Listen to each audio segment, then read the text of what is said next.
The SmallRig Lightweight matte box versus the Tilta matte box mini. Two very similar matte boxes that are lightweight, affordable, and pretty interesting. Let's hit it.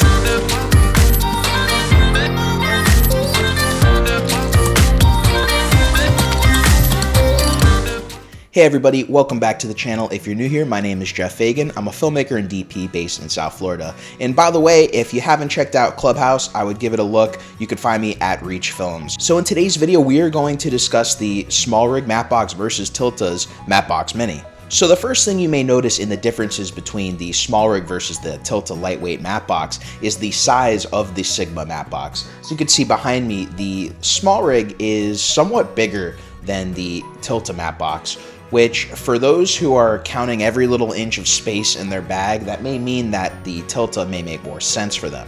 But if space isn't as much of a luxury, they are both very lightweight, so there is that to consider. Both matte boxes have carbon fiber flags on the top.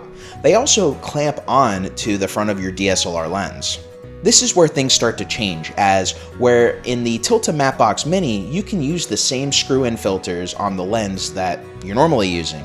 Whereas on the SmallRig, there is no threading once you use SmallRig's attachment to put on whatever your screw-on filters are. So if you're gonna use your screw-on filters, you have to put them on first, and that may cause an issue for stability. Another thing to note is since the SmallRig doesn't have screw-on filter threads in its clamp-on mount, you're actually not going to be able to travel with that mount still on your lens. So that is another point for the Tilta. Now on the subject of filters. Both of these matte boxes use 4x565 filters.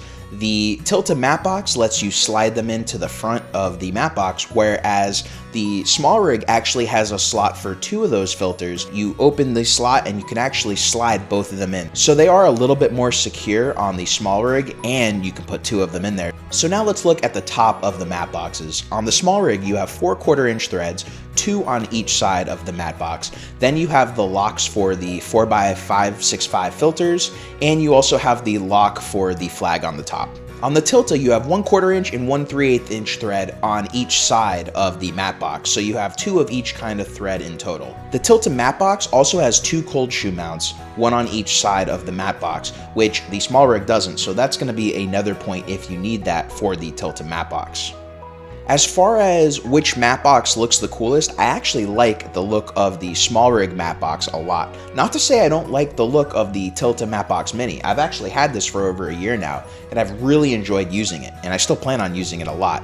I just like the bigger look of the SmallRig, but overall, it seems that the Tilta offers a little bit more bang for your buck. It just has more features to it, so I think for a lot of people overall, the Tilta matte box may still be the best option. So I think overall, if you're using screw-in filters, or if you like the smaller and lighter look of the Tilta matte box, then I think that may be the better option for you. But if you're using multiple 4x565 filters, then the SmallRig is going to be a no-brainer option. I'm happy to have both of them. I'll put both of them to use, and let me know in the comments what you guys think. Which matte box do you guys like better?